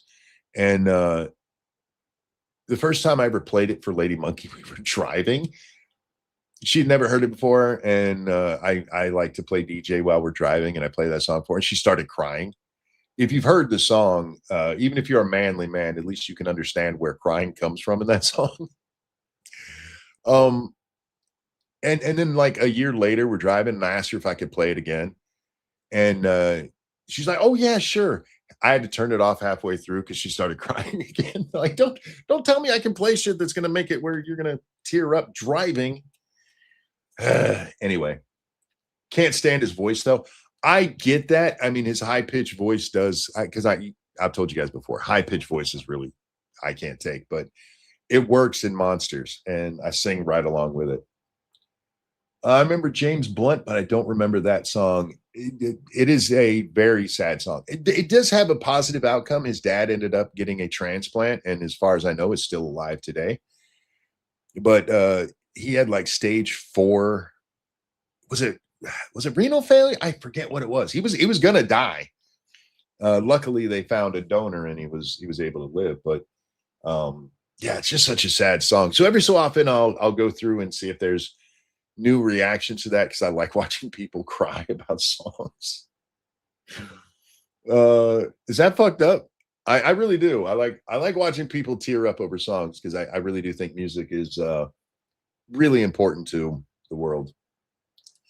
But Last night's version of this, I don't know why it came up on my YouTube, but it did. And so I went down the rabbit hole, was the song Wait in the Truck. Do you guys know the Wait in the Truck by Hardy? If you're going to go listen to it, you probably don't want to listen to what I'm about to say. Blunt is fucking hilarious on social media. I don't follow him. I didn't even know who he was till I found the song Monsters. I'd never heard his name, and I didn't even realize I knew several of his songs. They're songs like my wife listens to. Wait in the Truck is about a guy who's driving down the road one night, and in his headlights, he spots this woman who has clearly been abused. And he says, I didn't ask her name. I just asked him where he was. And then he drives over to where the guy is and executes him. And then he turns himself in immediately, and he ends up spending the rest of his life in prison. It's a very good song, but that's the gist of the story of it.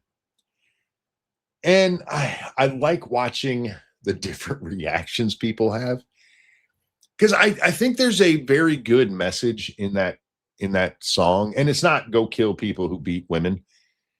Although I can understand the sentiment. You ever put a hand on my daughter or granddaughters, I'm gonna fuck you up.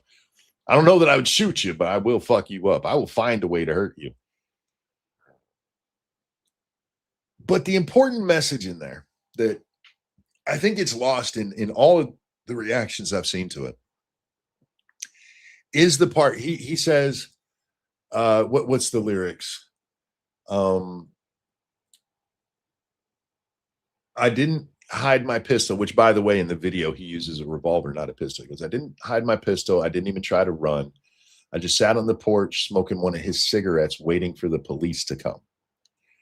And I think that's an important part of that song that doesn't get enough attention, because the story of the song is this guy who decides this is enough, but he doesn't think he did the right thing. He doesn't think that he was some avenging angel, right? He's not like, no, this had to be done. And then he fights it in court to be like, no, he deserved to die. He's like, this is the stand I'm making. And you know what? It's worth the price I'm about to pay. I did it. I know that society sees it as wrong. I did it. The end. And it's a weird taking of responsibility that we just don't see anymore. And one of the funny things that you'll see if you watch reactions to this song is that the women, many of them cry. And way too many women on YouTube have been abused in their lives, apparently, because there's a lot of Survivor watches this song like, fuck. But the men have a very visceral reaction. There's two kinds of men. There's the ones that are like, phew, all right. And then the others are like, yeah, fuck that guy, kill him. And we're in a place in society where you're not allowed to think like that anymore. You're not supposed to believe in vengeance. You're not supposed to believe in vigilantism or fighting violence with violence. It's funny to watch the reactions. But I did see a reaction last night that pissed me off. And I'm just going to tell you, it came from two women. And of course it came from women. Of course it came from women.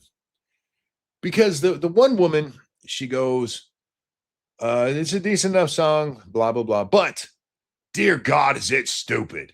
It's stupid. He should have taken her to an abuse shelter and called the police. And yeah, in the real world, you should probably take the abuse victim to an abuse shelter and tell the police. But it's a morality tale. It's a morality tale. It's a man who, they don't give any backstory for him, right? They don't try to justify what he did other than he saw this woman who'd clearly been beaten. And that was too much for him. And he was going to deal with the piece of shit who did it to her. I think I may have seen that reaction. Oh man, that one pissed me off. He's so stupid. There used to be a time. I'll tell you the truth. The first time I watched this and he shot the guy, I'm like, yep, absolutely. Yep. Now, is it something I would do myself in real life? No. Have I ever wanted to? Oh God, yeah. I've wished for the old West many times. Many times. I just slapped my girlfriend's ass. That's the way to do it, my friend. Two sisters, housewives. This is the first time I'd ever seen one of their reactions.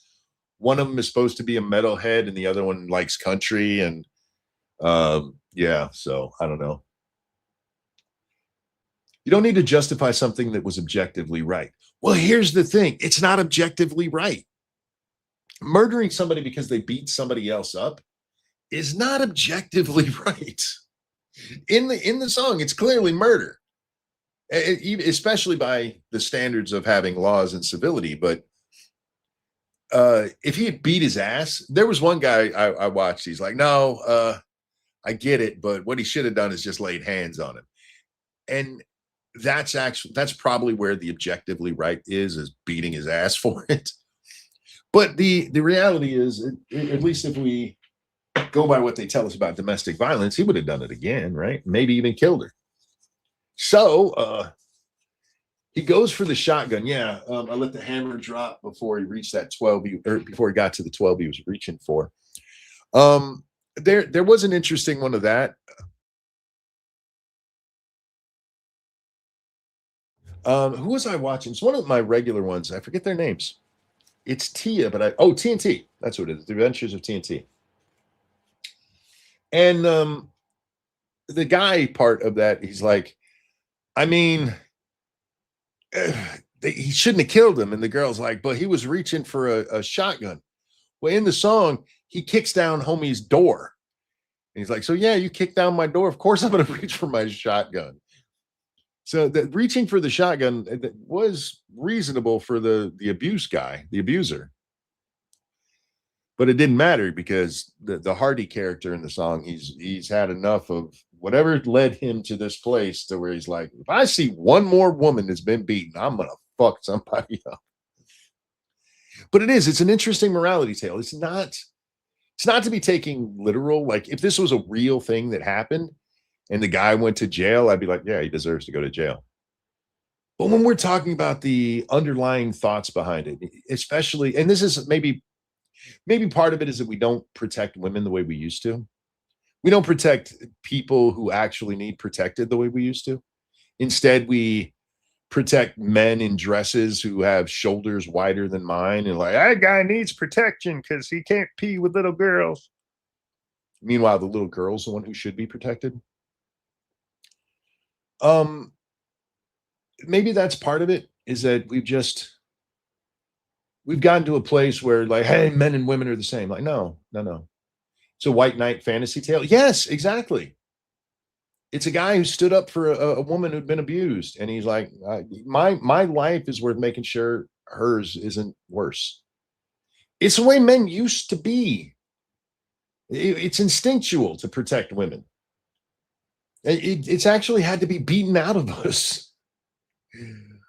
It's because there are more men in society. What do you mean?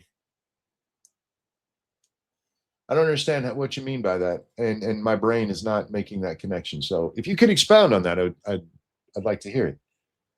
Coward of the County is my favorite righteous murder tale. I love Coward of the County. My only problem with the Coward of the County is that in the movie version of it, he just beats him up. He doesn't actually kill him. If you don't know the story of Coward of the County, it's a guy in a small town and everybody knows him as a Coward of the County. And there's these three guys who just tormented him his whole life. And one night when he's at work, those three show up to his girlfriend's house and rape her. And so he takes justice into his own hands. It's a great song, really good song. It's one of the reasons I love country. And if you watch a lot of reaction channels, you'll hear this from a lot of people. Country music has the best storytelling. These are basically just short tales. Not all of it. I mean, there's no deep message to save a horse, ride a cowboy. but they have so many great songs that just have really deep meaning in them, and really well told. What about Goodbye Earl? I mean, that's a much more playful version on killing a woman beater. Thunder Rolls. Thunder Rolls kind of fucked up because if you just listen to the lyrics, to especially the radio part, the murder scene in the video doesn't make sense because in the full song, or at least in the video, they make it clear she's also beaten. But in the song, if you just listen to the words, he's just a cheating on her, right? So her killing him in the full version of the song is kind of fucked up when like he stuck his dick in someone else, so she shot him. That changes when he beat her too. He beat her and fucked around, and then she shot him. Like, okay, that makes a little bit more sense. Uh no more men in society, just women broke. Okay, I get what you mean. I get what you mean there. Yeah, we've lost a lot of our manhood. We really have. And it's really sad to see some of these people, like that woman who's like, oh, this guy's so stupid. It women should want the guy who stands up for women. Somebody who's like, I'm gonna fuck that guy up for hurting a woman, and she's like, dummy, fucking moron. Like, okay, yeah, I guess. What kind of bitch did you marry? Anyhow, yeah, I did want to talk about that because I do like doing that. There's several songs like Don't Take the Girl. I like watching because it makes men cry.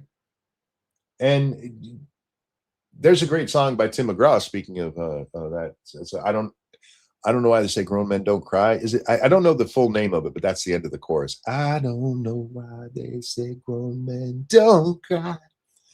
It's a really good song, but men do cry, and you can really watch it in reactions. The other really good one, if you want to watch men cry, is watch Conway reactions to Conway Twitty's "That's My Job." When my dad died, I sat out there in my living room, which where my computer was, for about 3 hours after everybody went to sleep, just listening to "That's My Job" over and over and over again, bawling my eyes out. And anybody who's lost their dad and had a decent relationship with them, watching them listen to that song, they just cry. And it's neat to see that music can move people that way. That's what I really enjoy about watching the reactions, is seeing how it moves people.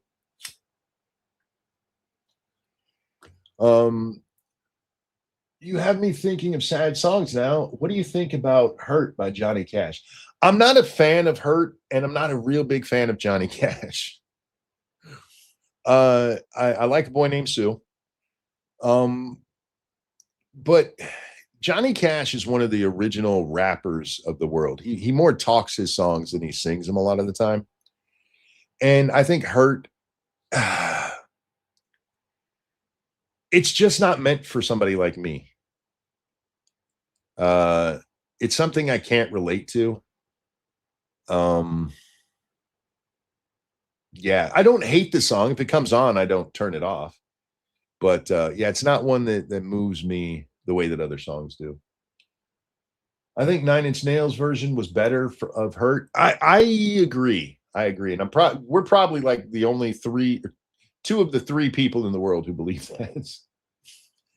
I pissed my sister off listening to "Don't Take the Girl" by blurting out, "Well, she's dead." That's not the reaction. It's not the reaction you should have to "Don't Take the Girl." Yeah, "Don't Take the Girl" can still sneak up on me and make me choke up. I don't cry at it, and I'd never have, but you want to make me cry? Play "Ready, Set, Don't Go," the version that Miley Cyrus sang with Billy, not just his own version of it. That one still gets me every time. "Butterfly Kisses" by what's his name? Something Carlisle. That one just makes me, anything that makes me think of my daughter and be like, she's grown up now. That one, they'll get me every fucking time. Elton John, "Sorry" seems to be the hardest word. I love Elton, man.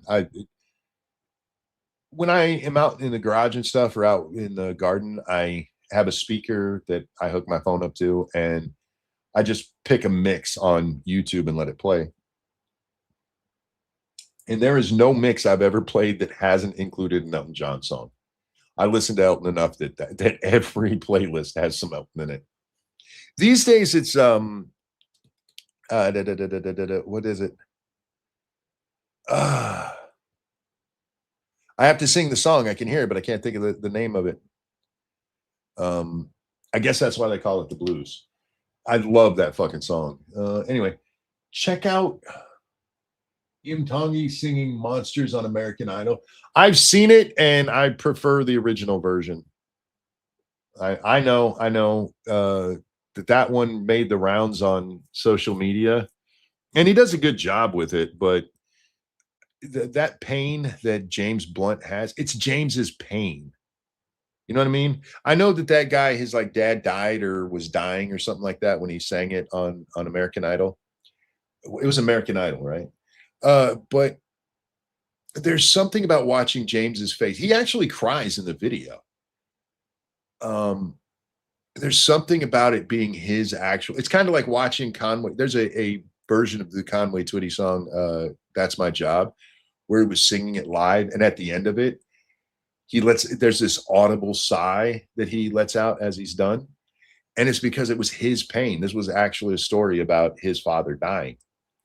And it's just a little bit more impactful to me. So I get you that his version is a decent version of it. But if I'm going to listen to it, it will be the James Blunt version. If you hear me going when I say F's, it's because my my upper lip is a little fat right now. I have a horrible nerve pain in my one tooth. I bit into a chip or something the other day and it jammed up in between my teeth and irritated some nerve. And one of the things that has been helping with it is pressing on my face, and I bruised my face pressing so hard. So I apologize if you're in when I say anything that starts with F. While I have your attention, look up Shift at Midnight. It's a horror game where you run a gas station. I think you'd like it. I am not buying games right now. I think I know what game you're talking about. I think I've seen it. But I will look into it. But yeah, I'm not buying any games right now. I'm still very invested in Power World. I'm still having a blast with it. How do you feel about Johnny Cash's version of I Won't Back Down? I've never heard Johnny Cash's version of it. And I Won't Back Down is a special song to me. This is so my sister moves away when I'm what am I, 10, 12? And I only see her briefly after that. I saw her when my older brother died. She couldn't make it when mom died. And she is my foster sister, for those of you who don't know. I have 2 half brothers and then 3 foster sisters. But my sister flies out here to hang out with us for a couple of days with me and my brother and gets to meet my family for the first time. She had met my wife way back when we were in high school when she came out to visit after my brother died. And oh yeah, that's right. That wasn't for the funeral. She just came out afterwards to hang out. Anyway, she's talking to my wife and kids, and she told them that her song for me has always been I Won't Back Down by Tom Petty and the Heartbreakers, because that's how I always have lived my life. And she goes, even back when he was like 5. And just my sister noticing that about me and that being the song that she assigned to me has been special to me ever since. So I have trouble listening to covers anyway. I'll check out Johnny's version, but I don't know if I'm going to like it at all. It has a free demo. I'll check it out. I like how many games have started out giving free demos. Do you guys remember back when you'd buy like a PC Gamer and it'd come with a demo disc? That's how I first played Tropico. Anything else anybody wants to know before I wrap this one up? I'll give you a second because I'm actually paying attention to it has to be better than Ozzy's version of Staying Alive. What? Ozzy did Staying Alive? I didn't know that. How do you feel about the song Daddy's Hands? That and Carry On My Wayward Son always make me cry. Daddy's Hands is a great song. It doesn't hit me because it's sang from the perspective of a daughter. It doesn't hit me in any particular way other than, oh, that's sweet. As for Carry On My Wayward Son, I don't know that I've ever really paid attention to the lyrics of it. Now that you're paying attention, I can't think of anything. This is why I don't listen to you people. This is why I don't pay attention to you. I'm the same way. I heard Johnny Cash's first, so any other just sounds weird to me. I've mentioned Conway Twitty several times. That's how I feel about The Rose. Do you guys know the song The Rose? It's a Bette Midler song, but the first time I heard it was a Conway Twitty cover. So now when I hear it, I can't take it. I can't take Bette Midler's version, even though it's really well done. For some reason, I'll Stand By You by the Pretenders makes me cry, and it's not my favorite song of theirs. Well, I don't know if that I'm familiar with that song. Thank you, Dark Conservatarian. Ever heard of House of Pain by Faster Pussycat? That's been a new favorite song of mine about dads. What's your thoughts? I haven't heard it, so I'll have to. House of Pain by Faster Pussycats. I'll have to look that up after the show. Let me grab that just in copy and paste. There we go. I'll throw it into my YouTube to have it queued up after this and listen to it. My favorite dad song is actually well, I do like That's My Job, but there's a song by Sawyer Brown. What's the name of it? I took this walk you're walking now, boy, I've been in your shoes. No, you can't turn back the hands of time. It's just something you gotta do. Dry your eyes, I understand just what you... I forget the name of that song. Oh, The Walk. That's the name of it, The Walk. It's about a young man and his dad. It's a really good song. It's probably my favorite dad-related song. Family Guy loves Conway Twitty. I didn't know that because I'm not a Family Guy fan until my son told me. My son watched way more than that. Want to try Power World multiplayer server? I do. Understatement. Just probably not today.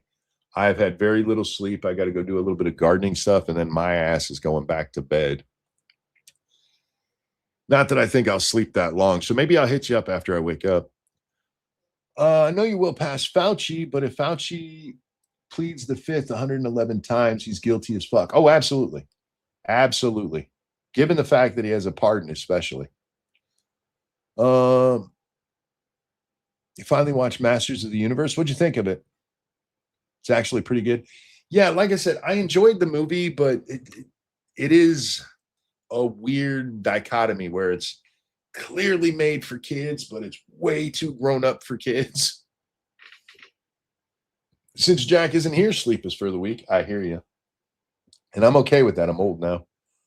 I want to play Sad World, but sadly, I have a potato PC, so I don't think it'll run the game. Power World runs surprisingly well. I don't know how potato your PC is. But I haven't heard anybody complain about like stuttering, or I get a minor stutter once in a blue moon. And I actually have some of the settings turned up, things that cause more problems, like having more pals in the world kind of thing. So take your specs and look into it. You might be able to play it. I'm not trying to fake it, and I ain't the one to blame. No, there's no one home in my house of pain. I didn't write these pages, and my secret's been, what does it say? Rearranged. No, there's no one home. Huh. I'll have to check it out. What else do we have here? I think we're pretty much done. I'm going to regret not seeing it in the cinema. Is Masters of the Universe really one you have to see in the theater? If I missed anybody's, The Rose is the one Bette Midler song I can listen to. You and me both, bro. Yeah, I think I've got everybody. If I missed you, please say something. Intel is my processor. I think I run an Intel. What Intel? Do they not make processors anymore?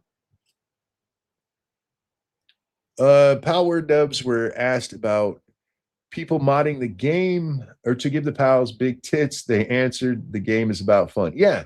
One of the things I've liked about the Power World folks so far is that they just seem to want to make the game fun. And you can see this in a lot of the changes that they've made to the game.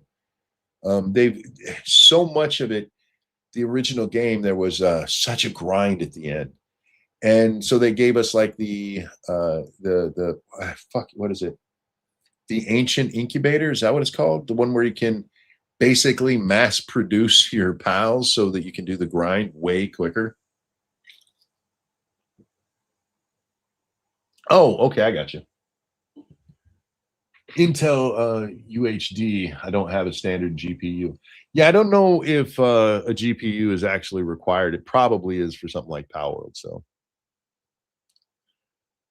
do you have like a any console system? Because it is on consoles. Luckily, my PC will run Final Fantasy 14. I've never paid attention to Final Fantasy. See, when I'm in my mind, I'm like, if it can run that, can it run that? Yeah, I don't know. The only Final Fantasy I've ever finished was 1. And I've played most of 2, and then I got really bored with the Final Fantasy universe. Once I get everybody in, I'll leave the server on 24/7, so playing won't be scheduled. Monk, don't worry. Cool. No, yeah, I'll definitely check it out. Okay, I say definitely check it out. If I remember, I will definitely check it out. Last Final Fantasy I played was 10. Yeah, my son has recently played through all of the Final Fantasy games, and he really enjoyed it. And we've talked about it at length. But yeah, for me, I enjoyed the first one, and the second one was fine, but I just got bored and played something else. Anyway, guys, we're wrapping up here. Thank you so much for coming and hanging out with me. Thank you for everything, just everything.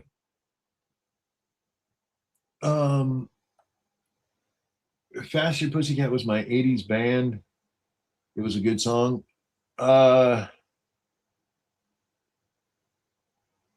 don't know if I'm familiar. And I'm sorry that I was ignoring the chat over there. That's entirely my fault. Usually the two chats are right next to each other, and I have them on the opposite sides of the screen today, so my bad. Anyway, guys, thanks for being here. Thank you for the donations. You guys are so very kind. I think that's all I have to say. Guys, take care of yourselves. I love you, and I'll see you on the next one. I already sang to you, so I'm not singing again.